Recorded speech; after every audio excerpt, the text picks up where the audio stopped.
성도님들의 가정의 일터에 넘쳐나시기를 축복합니다. 민족 고유의 명절 추석 맞아서 연휴가 진행되고 있는데요. 많은 분들이 보이질 않는 모습이 아마 또 방문을 하신 것 같고 또 오랜만에 뵙는 분들도 계시고 오고 가는 모든 걸음이 주 안에서 복될 줄로 믿습니다. 현대 사회를 삼무시대 그렇게 얘기하는 분들이 있습니다. 세 가지가 없다. 무. 그 삼무가 뭐냐 하면 무감각, 무관심, 무책임. 무감각, 무관심, 무책임. 어찌 보면 같은 말이라고 할 수도 있겠지만 조금씩 다른 의미를 가지고 있죠. 무감각한 시대다. 타인의 고통, 또 아픔, 공감하기보다는 무뎌진 감각. 참 아픈 현실이죠. 여러 가지 이유로 신음하는 우리 이웃들이 있는데 그 모습을 보면서도 내 문제가 아니다 생각하고 외면하고 또 감각이 무뎌진 그런 사회다라는 얘기입니다. 또 무관심한 사회다. 어쩌면 현대 사회의 가장 무서운 비극이라고 할 수 있을 것인데요. 가정의 무관심이 행복을 파괴하고 자녀들이 탈선하고 또 가정이나 교회나 사회에 대한 무관심, 무서운 독소로 역할하는 것을 볼 수 있습니다. 또 우리 성도들에게 있어서도 무관심은 영적인 면에 있어서도 그대로 드러나죠. 자신의 영적인 삶에 대해서 관심이 없어요. 육체는 느껴지니까 관심이 많죠. 배가 고프거나 목이 마르면 금방 또 조치를 취하고 병들면 약을 먹거나 치료를 하는데 영적인 생활이 병들면 관심 없으면 잘 모릅니다. 그만 지나가는 거죠. 참 안타까운 일입니다. 또 무책임이 있습니다. 자신에게 맡겨진 임무나 사명, 의무에 대해서 책임에 대해서 사명을 잘 감당해야 하는데 책임을 완수해야 하는데 우리 사회 언제부턴가 이런 책임지는 일이 드물어집니다. 어떤 문제가 일어나도 원인을 찾지 않고 다른 곳에서 원인을 찾으니까 책임이 당연히 없지요. 이런 산무 시대를 살아가면서 특별히 우리 성도들에게는 현실을 보는 눈, 또 느끼는 마음 분명해야 할 것입니다. 그것이 바로 영적인 지혜다라고 말할 수 있죠. 우리 다 아는 얘기입니다. 그런데 이제 그것이 단순히 교훈을 주는 이야기가 아니라 어떤 그 질병의 문제까지 연결이 되는 그런 얘기죠. 보일드 플록 신드롬, 끓는 물 속에 있는 개구리 얘기입니다. 아시죠? 개구리가 아주 초여름 따뜻한 그런 논의 물 온도 고 맞추어서 두면 가만히 있는다 그러죠. 냄비에 들어있어도 밑에서 서서히 가열을 하면 외부적인 환경에 능동적으로 대처하지 못한 채 평안히 죽어가는 그런 개구리 우리 잘 알고 있지 않습니까?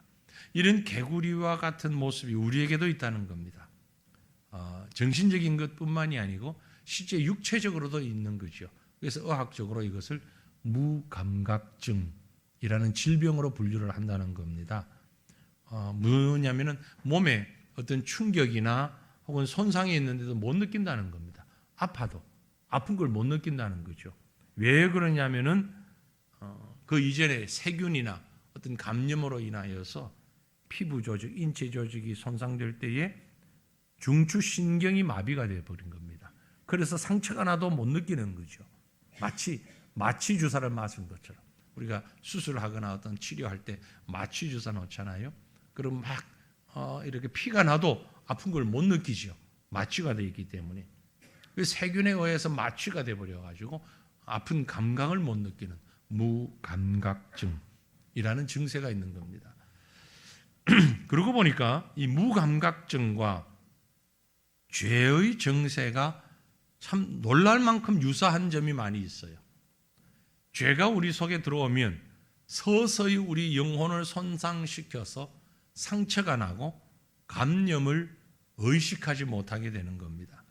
그래서 죄를 죄로 여기질 못하고 양심은 점점 무뎌지고 결국 영혼이 마비 증세까지 일으키게 되는데 못 느끼고 있는 것이죠. 우리가 살고 있는 이 사회가 죄의 무감각증에 빠져 있습니다. 거액의 뇌물을 주고받는데 별로 양심의 가책을 못 느낍니다. 상품화된 성, 문화라는 이름으로 포장하고 있습니다. 방종을 자유라고 우기고 있고요. 윤리나 도덕을 모두 무시한 채로 그렇게 살아가는데도 인권이라는 말로 오히려 되려 큰 소리치고 있습니다. 이런 세상에 우리가 살고 있으면서 우리도 거기에 무감각증에 걸려서 별로 저항하지 않습니다. 안타까운 마음도 별로 없습니다. 그래서 지나가고 있는 거지요. 이런 것이 영적이고 윤리적인 문제뿐만이 아니라 우리 감정도 생각도 무감각증에 빠져가고 있습니다. 어떤 분들이 얘기하기를 왜 우리 현대인의 감정이 또 생각이 이런 무감각증에 빠져 있느냐? 그 우리 환경 탓이다. 가장 많은 환경이 콘크리트 문화라고 그럽니다. 우리도 지금 예배당이 콘크리트로 지은 시멘트로 지은 집에 있습니다만은 물론 기온의 변화에 따라서 여름이 아주 더울 때, 겨울이 아주 추울 때 약간의 변화는 있지요. 그러나 우리가 쉽게 느끼질 못하잖아요. 나무로 지은 집보다는 훨씬 그 변화가 적어요. 그래서 상황의 변화에 대하여서 변형되지 않는, 많이 습해도 많이 건조해도 그렇게 크게 느껴질 만큼 변화가 없는, 이것이 콘크리트로 지어진 문화 속에 사는 우리의 모습이기 때문에 우리의 마음도 감정도 콘크리트화 되었다는 겁니다. 그래서 웬만해서는 변화가 없다는 겁니다. 게다가 우리는 인스턴트 문화에 아주 익숙해져 있습니다. 인스턴트가 참 빨리 만들죠. 뭐 여러 가지 재료를 준비해 가지고 과정을 거쳐서 요리하는 것, 그런 거 없어도 됩니다. 3분이면 끝납니다. 요즘은 2분, 전자레인지 넣고 돌리면, 물 붓고 돌리면 돼요. 물거리에서 부으면 돼요. 인스턴트 문화죠. 빠른 걸 좋아합니다. 우리 주변의 문화가 아주 인스턴트화 되어 있어요. 예전엔 여러분 주말 연속극 드라마 보면 40회, 50회까지 갔잖아요. 요즘 그런 드라마 만들면 망합니다. 요즘 드라마는요 12회, 길어도 16회로 끝나버려요. 길게 안 해요. 뭐든지 짧게. 어떤 사람들은 그래요. 스포츠 경기도 뭐 앉아서 처음부터 끝까지 안 봅니다. 하이라이트만 보여. 하이라이트만 보면 끝나요. 어떤 분이 제게 와서 목사님 한 달에 얼마 하면 우리가 목사님의 설교를 3분으로 줄여드립니다. 그래서 그걸 매주 성도들에게 전송하면 됩니다. 그래서 제 마음에 뭐라고 대꾸했는 줄 알아요? 됐다 마. 됐다 켜라. 아니 며칠씩 준비한 설교 3분 동안 줄여가지고 뭘 어떻게 하겠다는 거? 뭘 전달하겠다는 겁니까? 그런데 현대인들은 그걸 좋아한다는 거예요. 좋아한다는 거예요. 우리 성도들은 지금 제 설교가 풀로 나가잖아요. 카톡으로 다 봤죠? 혹시 안 받으시는 분 계셔요? 매주? 몇 구역인지 빨리 말씀하세요. 구역장이 사명 감당 못하고 있는 거예요. 제가 주일 저녁 되면 구역장들에게 다 보내거든요. 그럼 구역장들이 그걸 각 구역 식구들에게 보내는데 성경 읽기와 함께 설교 전체가 다 나갑니다. 저는 30분 하려고 애를 썼는데 30분 안에 설교가 끝난 적이 별로 없죠. 거의 35분, 어떨 때는 40분도 넘어가기도 하고. 그래서 제가 과천에서 설교 길교요 이름난 목사가 아닌지는 모르겠습니다만 아니죠? 대꾸가 없으세요. 맞으면 맞다, 아니면 아니라고 하면 되는데 어느 분이 저거 설교 길다 그러더라고요. 그래서 하는 말이에요. 근데 어떤 분은 또 짧다 그러고, 그래서 제가 평균으로 괜찮다고 생각을 합니다. 아무튼 짧게 가려고. 그래도 우리 교회 예배가 사실 긴 건 아니에요. 그죠? 맞는 건 맞다 그러셔요. 근데 제가 제가 예전 얘기하면 안 되니까 예전에 다니던 교회 제가 전도사 때 목사님은 분명히 11시 시작했는데 12시가 되면 첫째는 하고 들어가거든요. 그러면 첫째는 부터 기가 꽉 막혀버리죠. 첫째는 할 때 시간 딱 보면 12시야. 어이구 언제 끝나지? 이제 마지막으로 하면 12시 반. 네. 그런 분도 계신데 이런 얘기 하느라고 길어지니까 죄송합니다. 아무튼 우리가 자꾸 짧아지려고 애를 쓰니까 참 아픔이 있는 거예요. 이게 우리 인스턴트 문화에 익숙해져서 그래요. 게다가 현대인들은요 극도의 무감각, 무관심증에 걸려 있는 것이 어디에서 표가 나는 거 하니까 여러분 예배마치고 나가실 때 길에서 유심히 한번 보십시오. 운전해 가시는 분은 길 가는 사람들을 한번 보세요. 건널목 지나가는 사람들 혹은 대중교통을 타고 다니는 사람들 귀가 멀쩡한 사람이 별로 없어요. 다 하나씩 꽂혀 있어요 귀에. 그죠? 멀쩡한 귀를 가지고 다니는 사람 별로 없어요. 다 끼고 있어요. 뭐 하는 겁니까? 뭔가를 듣고 있어요. 혹은 휴대폰으로 보고 있어요. 결국 그게 뭐냐면 지금 자기만의 아성을 쌓고 있는 거예요. 주변 소리에 주변 상황에 별로 관심이 없습니다. 나만 알고 있는 어떤 문제에 대해서 음악을 듣는다든지 생각을 한다든지 뭐 영상을 본다든지 다 거기 자기 아성에 갇혀서 살아가고 있는 안타까운 현실을 우리가 보고 있는 거죠. 결국 이런 것들이 나 아닌 다른 사람에 대하여서 무감각, 무관심으로 이끌고 있는 것입니다. 이런 우리들에게 오늘 말씀은 아주 분명한 경고의 음성을 주고 있습니다. 오늘 본문 말씀은 이런 무감각증에 빠져있는 사람들에게 이 시대를 살아가고 있는 우리 모두에게 한 비유를 통해서 말씀하고 있습니다. 이 비유의 말씀은 어려운 말씀이 아닙니다. 아주 쉬운 비유의 상황을 표현하고 있습니다. 장터에서 노는 아이들을 비유하고 있죠. 아이들이 놀고 있는데 요즘처럼 컴퓨터 게임하면서 노는 게 아니고 장터에서 모여서 노는데 놀이를 합니다. 어떤 놀이를 하는 거 하니 결혼식 놀이를 하고 장례식 놀이를 하고 있는 겁니다. 당시 문화적으로 보면 비슷하게 결혼식 놀이를 하면 피리를 불고 혹은 춤을 춥니다. 장례식에도 피리를 불면서 곡을 합니다. 그러면 결혼식이 있으면 같이 춤을 추고 놀아야 하고 재미있어야 하고 장례식 놀이를 하면 같이 슬퍼해야 하는데 아이들이 놀이를 하면서도 그런 피리 소리와 노래 소리와 어떤 상황에 대해서도 전혀 반응이 없다는 겁니다. 왜요? 내가 좋아하는 것에는 반응하지만 내가 좋아하지 않고 관심 없는 부분에 있어서는 전혀 반응을 보이지 않는다는 얘기입니다. 이 같은 현상이 바로 앞에서 말씀드린 무감각증에 빠진 우리의 모습이 아닌가라는 겁니다. 세상 사람들은 그렇다 치고 안타깝게도 믿음의 성도들마저도 마찬가지라는 거죠. 십자가의 피공로로 죄악 가운데서 구원받고 하나님의 백성된 성도들조차도 그리스도의 은혜에 대하여 기쁨도 없고 자기 죄악에 대하여 안타까운 눈물도 없는 단지 현재 만족하는 자기 자신에 대해서만 만족하는 그런 삶을 살고 있다는 것입니다. 하지만 여러분, 우리 주님이 다시 오실 때에 우리는 더 이상 무관심에 일관해서는 안 될 것입니다. 오늘 이 말씀을 통해서 우리에게 주시는 메시지에 귀를 기울이며 무감각으로부터 뛰쳐나오는 저와 여러분이 되시기를 바랍니다. 크게 두 가지만 말씀드립니다. 길지 않으려고.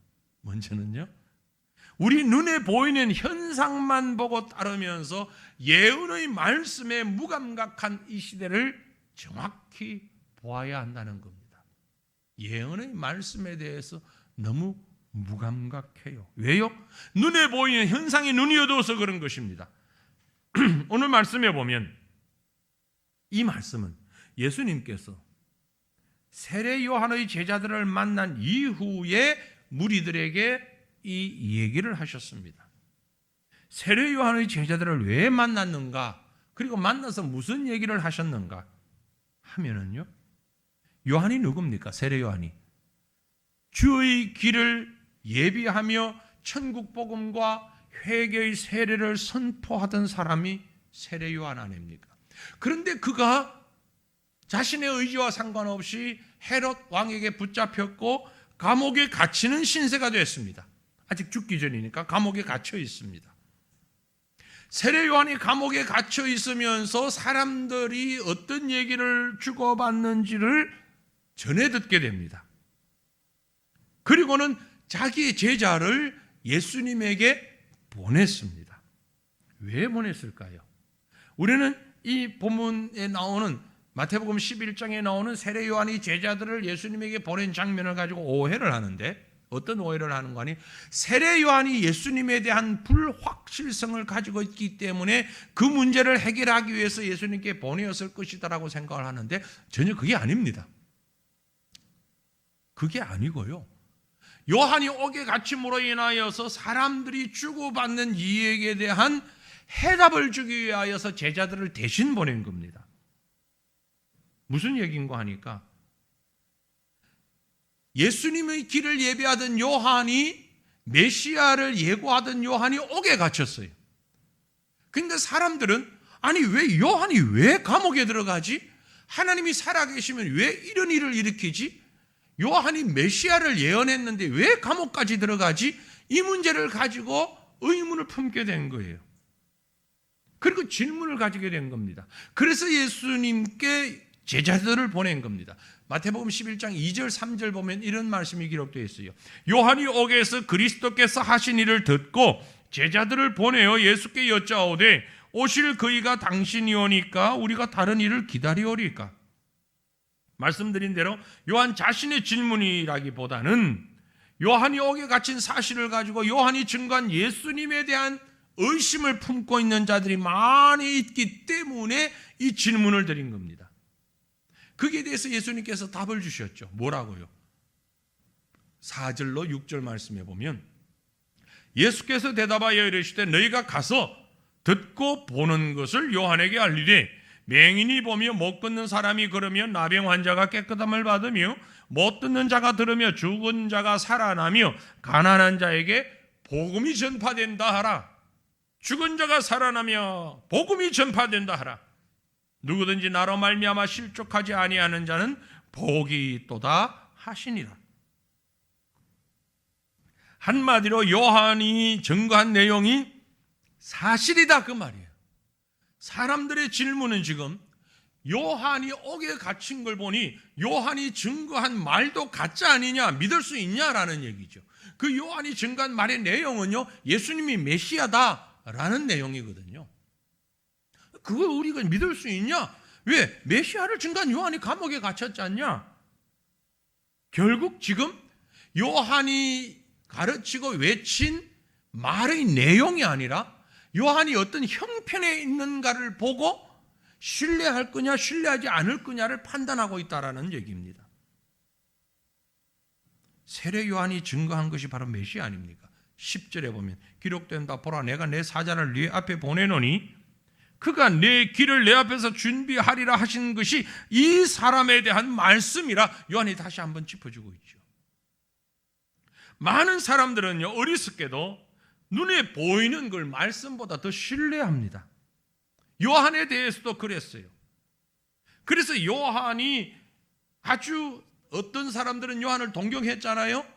광야에서 살면서 메뚜기와 석청을 먹고 낙대 트롯을 입고 그런 부분을 보고 요한을 동경하는 사람도 있었고, 어떤 사람은 귀신 들렸다 그렇게 비난했잖아요. 예수님에 대해서도 마찬가지입니다. 오늘 말씀에도 그대로 기록되어 있지만 예수님이 오셔서 이런 많은 이적들을 행하고 천대받는 죄인들을 구원하고, 특별히 요한과 달리 요한은 광야에 있었지만 예수님은 생활 속에 있으면서 죄인들에게라고 천대받는 사람들과 함께 했고 함께 먹고 함께 친구가 되어 주셨습니다. 그랬더니 오늘 19절 말씀에 기록한 대로 인자는 와서 먹고 마시며 말하기를 보라 먹기를 탐하고 포도주를 즐기는 사람이요 세리와 죄인의 친구라 말한다. 요한보고는 귀신 들렸다 그러더니, 요한이 사람들과 함께 있지 아니하고 광야에 있으니까 귀신 들렸다 그러더니, 예수님이 생활을 사람들과 함께 하고 죄인들과 함께 먹고 있으니까 보라 먹기를 탐하고 포도주를 즐기는 사람이다. 세리와 죄인이 친구다. 이렇게 평가하고 있다는 얘기죠. 요한을 비난할 때도 예수님을 비웃을 때도 사람들의 기준은 요한이나 예수님이 전한 말씀이 아니라 그들의 외형적인 모습이었어요. 그것만 보고 비난하고 있다는 겁니다. 결국 그들은 요한을 죽였고 예수님을 십자가에 못 박아 죽였습니다. 오늘날 이 시대도 마찬가지예요. 수많은 사람들이 하나님께서 우리에게 어떤 현상을 보여줍니다. 그런데 그 현상만 보면서 현상 속에서 말씀하시는 하나님의 음성에 대해서는 무관심한 거예요. 저도 여러분도 신자들도 불신자들도 이구동성으로 이 시대에 하는 말이 있습니다. 세상 뭐다? 말세다. 우리 많이 하잖아요. 세상 말세다. 아이고 저것 봐. 세상 말세야. 그런데 저거 보라는 얘기만 하지 말세적인 이 세상에서 뭘 해야 할지는 생각하지 않아요. 다음 세대들을 고민합니다. 환경이 급변하는 기후 문제, 지금 우리가 피부로 느끼고 있잖아요. 아니 추석인데도 이렇게 더워요. 이 세상이 어떻게 되려고? 그런데 그걸로 끝이잖아요. 경제적인 불황, 남북 문제, 심각한 다음 세대들 문제, 정치적인 문제 보면서 어찌 되겠지? 어찌 되겠지? 근데 그게 뭐? 그 상황들은 하나님께서 우리에게 말씀하시는 도구란 말이에요. 지금 말씀하시는 과정이란 말이에요. 피리 소리며 노래 소리란 말이에요. 그럼 그 피리 소리를 듣고 춤을 추고 애곡하는 소리를 듣고 눈물을 흘려야 되는데 본문의 장터에서 놀고 있는 아이들처럼 피리를 부르도 애곡을 해도 반응이 없어. 왜요? 그 말씀의 귀를 기울이지 않기 때문에 그런 거예요. 여러분, 세상 말세라고 얘기만 하지 말고 지금 주어진 상황을 놓고 그 형편을 보고 손가락질하고 귀신이 들렸다는 등 죄인의 친구라는 등 비판만 하지 말고 그 상황을 보면 우리의 생각이, 우리의 인식이 말씀으로 돌아가야 하는데, 하나님 말씀에 주목해야 하는데 거기까지 나가지 못한다면 우리는 바로 무감각증에, 무관심증에 걸린 자들이 아닌가라는 거죠. 우리를 포함한 많은 사람들이 자녀들이 잘 되기를 원합니다. 그렇죠? 아닙니까? 내 자식 잘못됐으면 좋겠어요? 망했으면 좋겠어요? 에이 빌어먹었으면 좋겠어요? 그런데 왜 잘 됐으면 좋겠냐고 그러는데 아멘을 안 해요. 잘 되기를 원하죠? 잘 되기를 원하는데 어떻게 합니까? 영어는 어떻게 가르쳐야 돼? 어디서 가르쳐야 되지? 학원은 어디가 좋지? 수학은 어떻게 누가 잘 가르치지? 논술은 어떻게 하고? 좋은 대학 들어가려면 학점 관리 어떻게 해야 되지? 아니 잘 되기를 원한다면서요. 좋은 열매 맺고 좋은 인생 살고 형통한 삶을 살기를 원한다면서요. 그런데 우리의 관심은 전부 거기에 과했어요. 왜요? 우리 몰라서 그렇습니까? 아니 다 알아요. 여러분 집에 어떤 분은 이 말씀을 액자로 걸어놓은 분도 계시고 어떤 분은 암송하고 계시는 분도 계시고 이 말씀 모르는 사람 없어요. 다 알아요. 어떤 말씀? 시편 1편 2절 3절 말씀 다 알잖아요. 혹시 집에 이게 지금 액자로 걸려있는 사람은 좀 찔리셔야 돼요. 말씀 걸어놓은 게 잘못됐다는 얘기 아니에요. 걸어만 놓고 있으니까. 암송하는 분들 찔리셔야 돼요. 암송이 잘못됐다는 거 아닙니다. 암송만 하고 있으니까. 시편 1편 2절 3절 뭐라고 했어요? 같이 읽어봅시다. 오직 여호와의 율법을 즐거워하여 그의 율법을 주야로 묵상하는 자로다. 그는 시냇가에 심은 나무가 철을 따라 열매를 맺으며 그 잎사귀가 마르지 아니함 같으니 그가 하는 모든 일이 다 형통하리로다. 아멘. 처음 보는 말씀입니까? 아니죠. 다 아는 거죠. 외우는 분도 계시죠. 액자도 있죠. 뭐라고 했어요? 네? 시냇가에 심은 나무가 열매를 많이 맺고 잎사귀가 마르지 않고 모든 일이 다 형통. 우리 자녀가 이랬으면 좋겠잖아요. 맞아요, 아니에요? 자녀가 잘 되기를 원한다면서요. 형통하기를 원한다면서요. 좋은 열매 맺기를 원한다면서요. 그러면 방법이 적혀 있잖아요. 어떻게 해야 됩니까? 영어 많이 배워야 됩니까? 좋은 학원 다녀야 됩니까? 뭐 해야 돼요? 오직 여호와의 율법을 즐거워하며 주야로 그 율법을 묵상하면 되는 거예요. 아멘이에요, 아멘이에요? 우리 아는데도, 아니 여기 답이 있는데도 어느 학원이 잘한대요? 어느 선생님이 잘 가르친대요? 아니 여호와의 율법을 즐거워하고 그 율법을 주야로 묵상하면 된다고 답이 나와 있잖아요. 그건 근데 어느 학원 보내야 돼요? 그건 알겠는데 어느 선생님이 잘해요? 어느 학교를 가야 돼요? 아니 여호와의 율법이라고요. 그런데 어느 학교가 좋대요? 하나님이 얼마나 답답하실까? 얼마나 답답하실까? 성공적인 삶, 풍성한 삶, 형통한 결실을 원하면서도 말씀 묵상하고 그 말씀에 답을 찾으려고 하지 않는 거예요.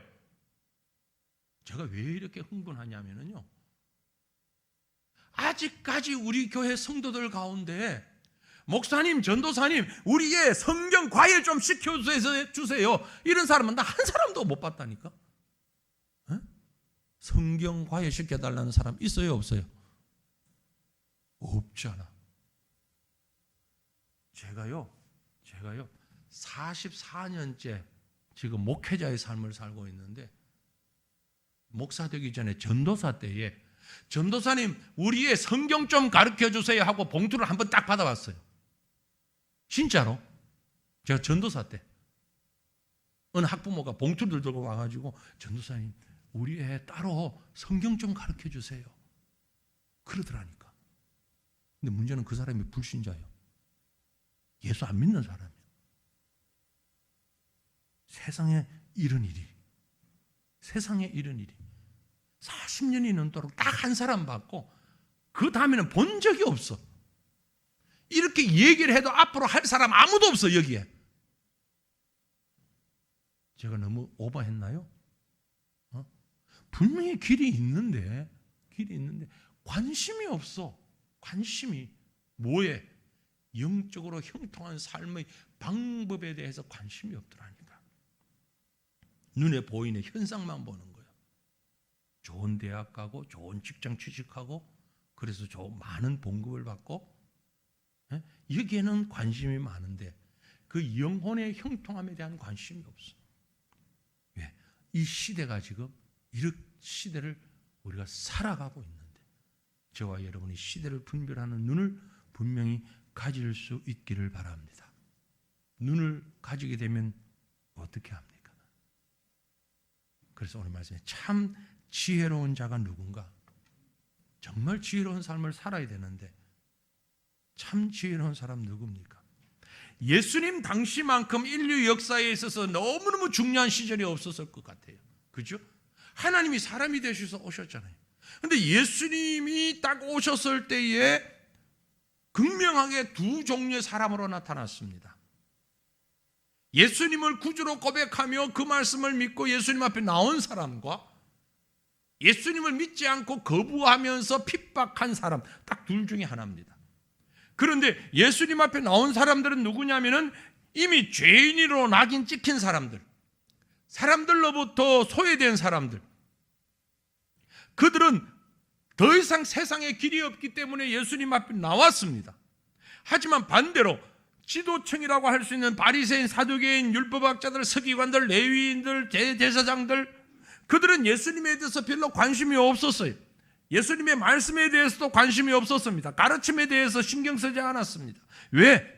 그들 나름대로 이미 스스로 생각하기를 하나님께 가까이 있다고 생각했기 때문에, 하나님을 잘 섬기고 있다고 착각하고 있었기 때문에, 요한이나 예수님께서 주시는 음성과 그 복음의 말씀에 대해서는 관심이 없어요.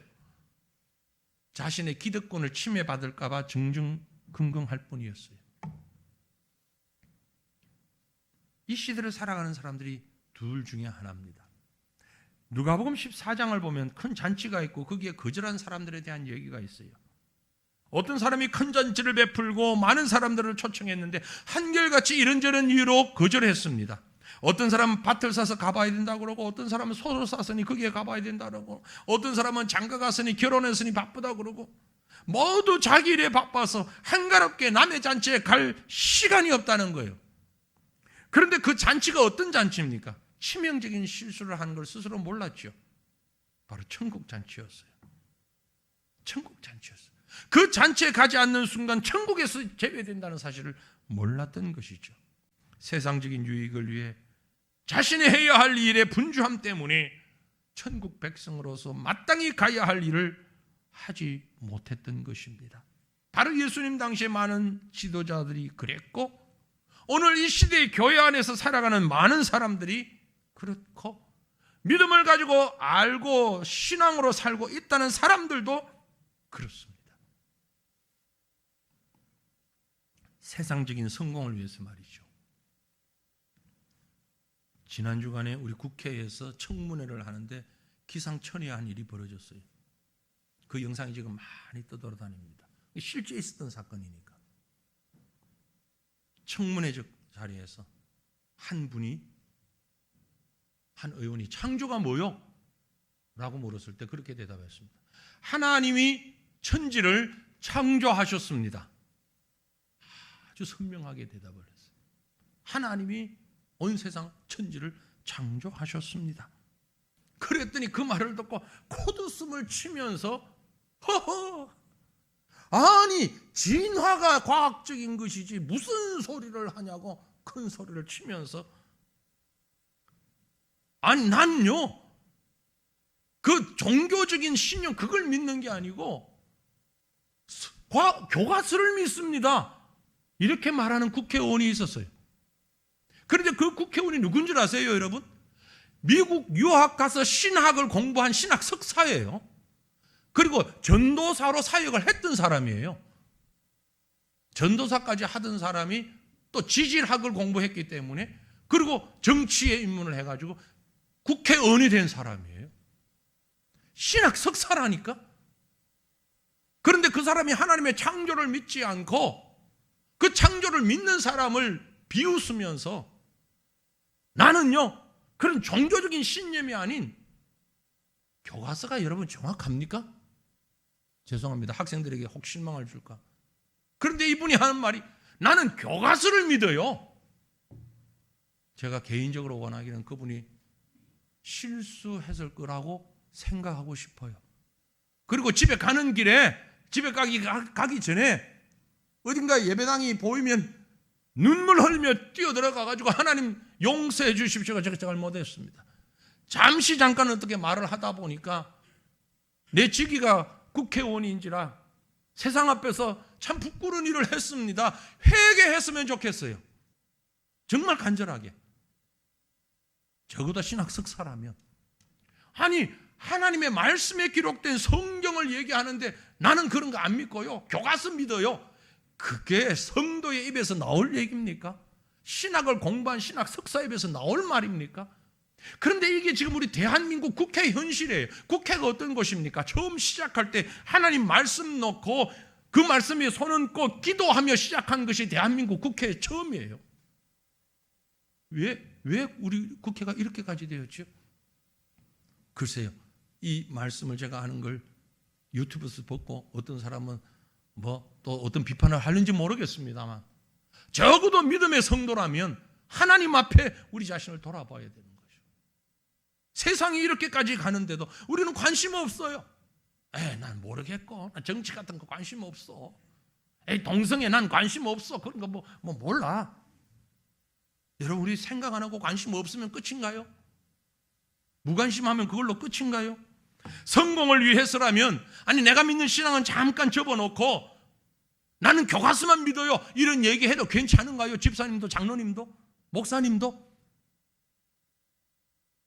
거짓된 마음으로 엉뚱한 생각 가지고 몰래카메라 촬영해가지고 그게 진리를 원한다면, 그게 정의를 원한다면 목사님이라도 괜찮아요? 저도 그렇게 해도 괜찮을까요?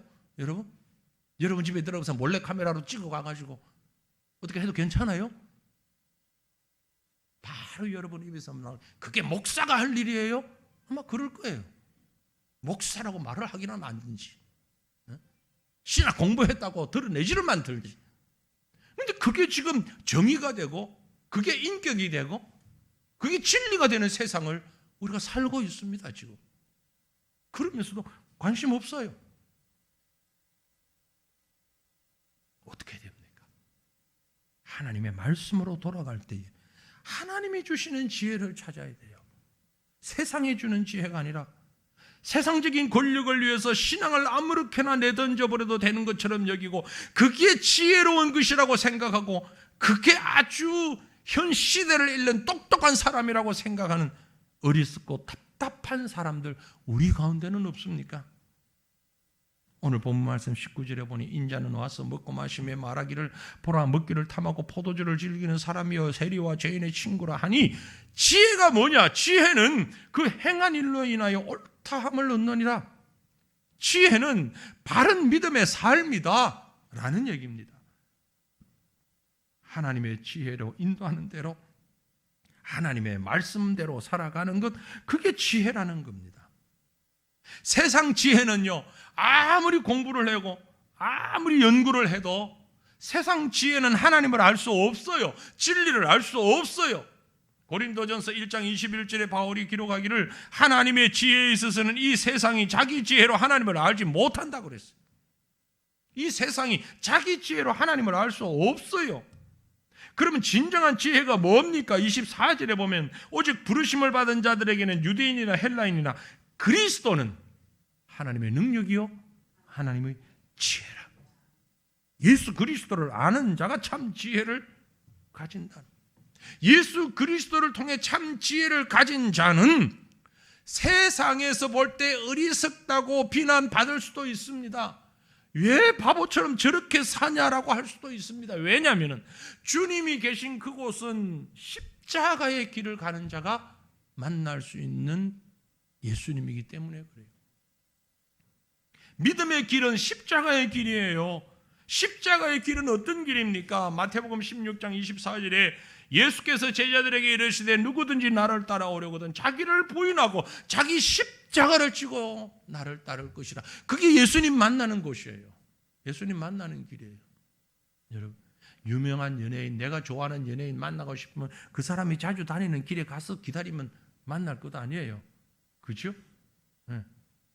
예수님 만나고 싶은 자는 십자가의 길에 가야 예수님 만난단 말이에요. 그가 참으로 지혜로운 삶을 살 수 있는 거예요. 우리가 사는 세상은 지금 어디에 관심을 가지고 있습니까? 재물 모으고 그 재물 관리하는 일에, 육체를 건강하고 행복하게 만드는 일에, 명예와 권력을 얻는 일에, 세상 사람들이 박수치는 그 일에, 자존심이나 자기 아성을 쌓는 일에 급급하고 있지는 않습니까? 그래서 진리에 대해서 무관심하고 무감각한 것 아닙니까? 노아의 때처럼 말이에요.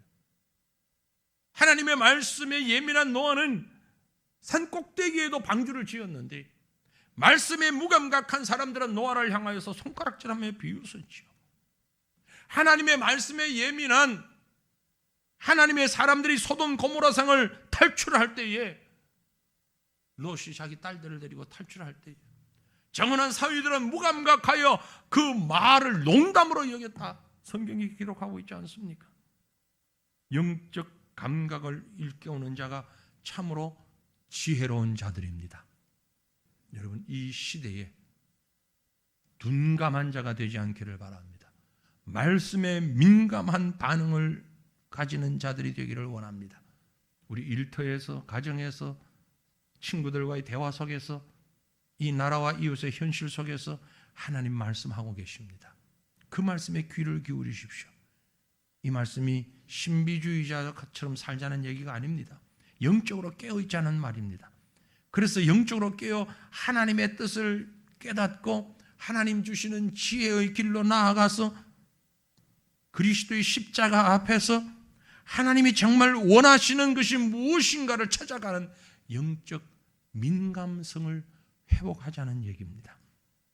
말씀에 귀를 기울일 때, 그 말씀이 지시하는 바를 온전히 깨닫게 될 때에 민첩하게 순종하고 영적 감각을 회복하는 그런 은혜가 충만한 저와 여러분이 우리의 삶이 될 수 있기를 주님의 이름으로 축원합니다. 기도하십시다. 한 마음으로 기도할 때 여러분, 이 시대를 바라보면서 시대를